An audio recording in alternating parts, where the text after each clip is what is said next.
A Saúde que se ouve, o podcast da Unidade Local de Saúde do Alto Alentejo, onde falamos de saúde de forma simples e sem complicações.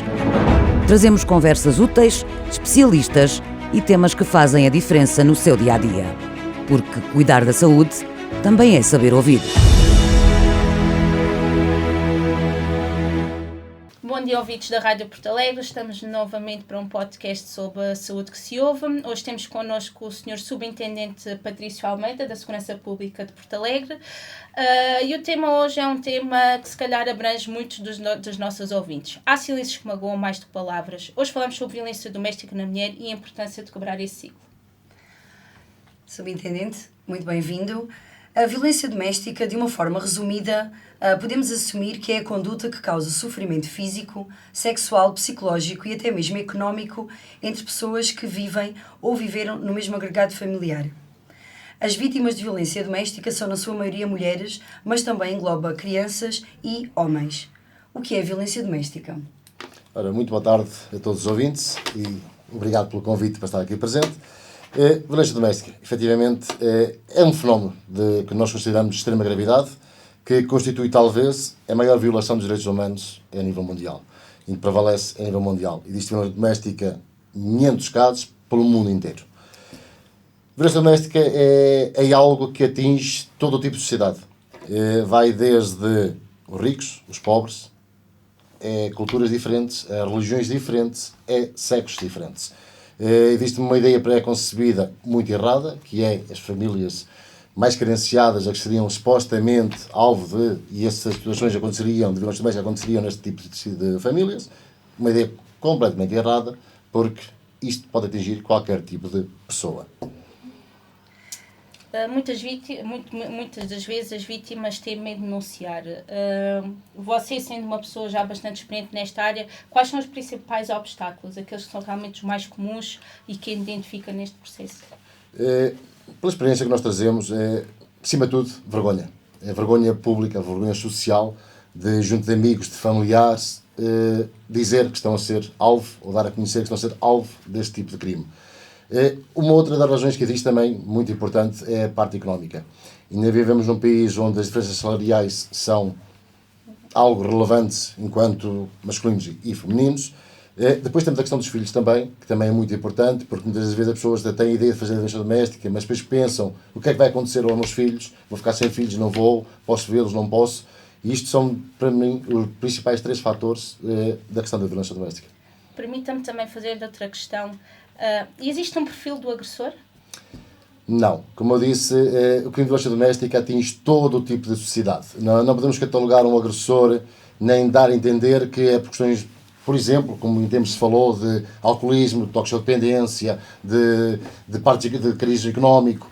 Não. A violência doméstica atinge todo o tipo de pessoas, pelo que não há um cariz de agressor, sendo que, a nível de faixa etária, pelos dados que nós temos nacionais, situa-se ali entre os 30 e os 45 anos, o principal tipo de casos. Não significa que isso seja assim mesmo, é assim o mais comum. Ou seja, a violência doméstica, como eu expliquei, é muito volátil e em qualquer situação ela pode acontecer. Sabemos também que a mulher, neste caso estamos a falar da mulher, acaba por esconder alguns sinais de alerta, não é? Mas há sempre algum que se vai destacar. Neste caso, os familiares, os amigos, os conhecidos, os vizinhos, quando detectarem alguma coisa, qual é o tipo de sinal de alerta que devem estar mais atentos e que seja mais comum de serem detectados e depois, mais tarde, de poderem fazer alguma queixa ou denunciar? É muito importante que as pessoas próximas, ou seja, familiares e amigos mais próximos, estejam atentos a mudanças de comportamento. Normalmente uma pessoa que está a ser vítima de violência doméstica tem por tendência isolar-se. Isolar, fugir àquilo que era o comum, que era o normal. Porque se costumava ir tomar um café, por exemplo, tomar um café com um grupo de amigos e deixa de o ir, é um sinal de alerta que temos de ter em atenção. Também as questões de stress, de nervosismo, qualquer movimento, qualquer barulho que se ouça, a pessoa reagir de uma forma diferente daquilo que estava a ser feito. Ou seja, não há um catálogo, por assim dizer. Agora, existem efetivamente alguns indícios que podem dar a entender que está a ser alvo de violência doméstica. Aquilo que eu posso dar de conselho é que, efetivamente, as pessoas próximas, famílias ou amigos, confrontem, perguntem à pessoa, precisas de ajuda, estou aqui para te ajudar, confia em mim. Deem o aval a essa pessoa de confiança. Posso interromper aqui esta linha? Nestas experiências e nestes casos de pedidos de ajuda, tem notado ao longo dos últimos tempos, também pela informação que tem surgido e que também vocês dão à população, quem é que pede mais ajuda? Notamos um aumento do pedido de ajuda pela vítima ou por familiares ou pela própria comunidade? Nota aumento neste pedido de ajuda por parte de quem? Pelas estatísticas que temos a nível nacional, elas continuam a ser pela própria vítima. Vítima, sendo certo que muitas delas são pelas próprias entidades, nomeadamente, por exemplo, hospitais, nomeadamente psicólogos. Ou seja, sendo certo que as vítimas ainda vai estar havendo um número crescente de denúncias, fazem a própria sua denúncia. Também vamos tendo muitos autos de notícia. E dando um exemplo aqui, claro, de Porto Alegre, nós no ano passado no ano 2025, tivemos 37 inquéritos de violência doméstica na cidade de Porto Alegre, onde 19 foram denúncias. 18 foram autos de notícia. Destes 18, alguns em que foram familiares e amigos que chamaram porque verificaram algo, e nós fomos, mas alguns também foram ou por logo delegação do Ministério Público, de competência do Ministério Público, conhecimento que teve, ou inclusive por Hospital e Centro de Saúde que nos ativou, porque recebeu lá uma suposta vítima de violência doméstica e nos ativou e nós elaboramos um auto de notícia. Portanto, esta comunidade e esta parceria está a funcionar, não é? Portanto, as linhas de apoio, este apoio na comunidade, nota que, portanto, são bons resultados. Exatamente. Todas as entidades públicas, e algumas delas até semipúblicas ou privadas, têm responsabilidades nesta área. O crime de violência doméstica é um flagelo, é um crime público, é um crime em que as forças de segurança tentam, a todo custo, minimizar ou mitigar que ele acontece, a lógica que ele acontece. Todos nós temos a responsabilidade de detectar e, em caso de detecção, de informar quem tem direito. Ministério Público, tribunais, Polícia Judiciária, GNR, seja quem for, tem que ser comunicado. É um crime público para se poder atuar em tempo útil. Já agora, eu julgo que seja uma dúvida muito comum, e principalmente da pessoa que é vítima de violência doméstica, que é as medidas imediatas, não é? A pessoa muitas vezes tem medo de pedir ajuda porque não sabe o que é que vai acontecer a partir dali. Assim, dentro daquilo que é o vosso modo de atuação, quais são as medidas imediatas que visam proteger a vítima? Pronto. Enquanto medidas imediatas, ou seja, a resposta, a partir do momento em que a Polícia de Segurança Pública tem conhecimento de um crime de violência doméstica. Antes de mais, de relembrar que cada situação é única e específica. Não há um catálogo de medidas imediatas. Consoante aquilo que está a acontecer, é aquilo que nós temos que atuar. Ou seja, o contexto de violência doméstica pode muito rapidamente mudar. Aquilo que nós temos a partir do momento que temos comunicação do crime de violência doméstica, temos uma equipa multidisciplinar que contém investigadores de investigação criminal e contém elementos das equipas de proximidade e apoio à vítima, que têm por missão, no mais curto espaço de tempo, até porque a lei de política criminal considera este tipo de crime como de investigação prioritária, dar cumprimento a todos os procedimentos que sejam necessários para aquele caso em concreto.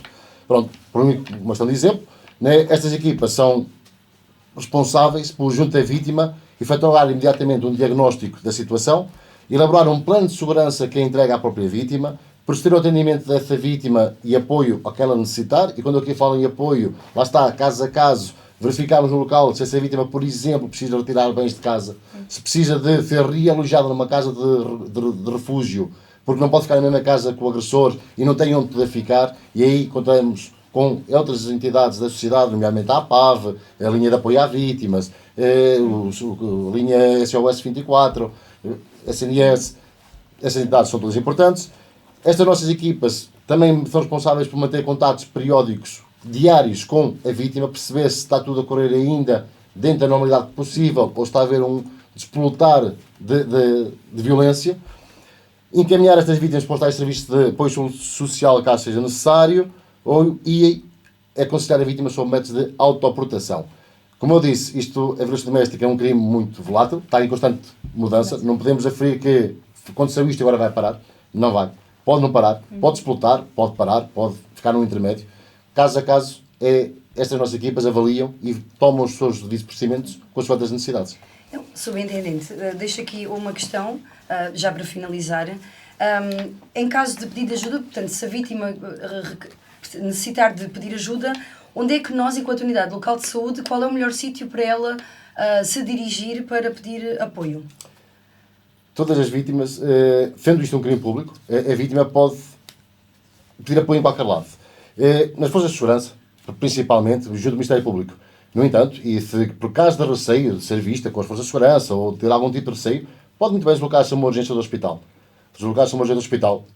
Quando for para o atendimento, explicar o que se passa, falar abertamente, e essa informação, porque também é uma responsabilidade dos hospitais, irá chegar às forças de segurança e ao Ministério Público, que irão fazer o seu trabalho. Exatamente. Isto como referiu que é um crime público, portanto cada um tem o dever de notificar as entidades para que isto avance. Exatamente. Sendo crime público, todas as entidades, e mesmo os particulares, mesmo pessoas particulares, têm esse dever de comunicar. Porque é um flagelo, como eu expliquei desde o início, e temos que combater. E isto é uma responsabilidade de todos nós. Por isso, se alguém, mesmo que não esteja a ser vítima de violência doméstica, mas conheça casos ou verifica algo que esteja a ser, denuncie. Isto tem que ser combatido por todos nós. A responsabilidade é de todos nós. Muito obrigada, então. Para terminarmos, não sei se gostaria de deixar alguma mensagem a todas as mulheres que neste momento sejam vítimas de violência doméstica. Eu vou só deixar uma linha de apoio à vítima, é muito importante. O número é 800-202-148 ou então ligar o 112, que eles fazem uma passagem para a linha de apoio à vítima direta. E então sim, gostaria de nos deixar... Sim, uma mensagem muito simples e clara. Para quem está a ser vítima de violência doméstica, não deixem agravar o problema. Não deixem agravar, não caiam na ideologia de não volto a fazer. Eu continuo a gostar de ti e não voltei a fazer. Não deixem agravar. Isto é um problema que tem que ser resolvido porque não sabemos o futuro. Muito obrigada. Obrigada. Obrigado, eu. A Saúde que se ouve, o podcast da Unidade Local de Saúde do Alto Alentejo. Porque ouvir é um passo para viver melhor. O nosso valor, a sua saúde.